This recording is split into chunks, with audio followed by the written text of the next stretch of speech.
ఇక 10 మంది గ్రేటర్ పరిధిలోని ఎమ్మెల్యేలు పార్టీ మారేందుకు రెడీగా ఉన్నట్లు ప్రచారం జరిగింది. ఇక 10 మంది గ్రేటర్ ఎమ్మెల్యేలే, మళ్ళీ ఎవరో కాదు ఇక. కానీ అప్పట్లో కాంగ్రెస్ సర్కార్పై ప్రజల్లో వ్యతిరేకత పెరుగుతుందని కారణంతో తమ నిర్ణయాన్ని వాయిదా వేసుకున్నారు.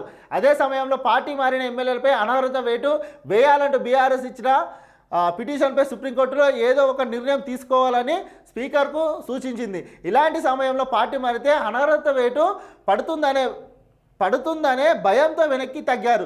జూబ్లీహిల్స్ గెలుపు నేపథ్యంలో గ్రేటర్ పరిధిలోని 10 మంది ఎమ్మెల్యేలు పార్టీలోకి వస్తామంటూ ఏఐసిసి పెద్దలకు సంకేతాలు పంపినట్టు తెలిసింది. ఇక నిన్న గ్రేటర్ పరిధిలోని 10 మంది ఎమ్మెల్యేలు అయితే ఏఐసిసి పెద్దలకైతే మేము పార్టీ మారేందుకు సిద్ధంగా ఉన్నాం, మమ్మల్ని పార్టీలో చేర్చుకోండి అని అయితే వాళ్ళు సంకేతాలు పంపినట్లయితే సమాచారం అయితే ఉంది.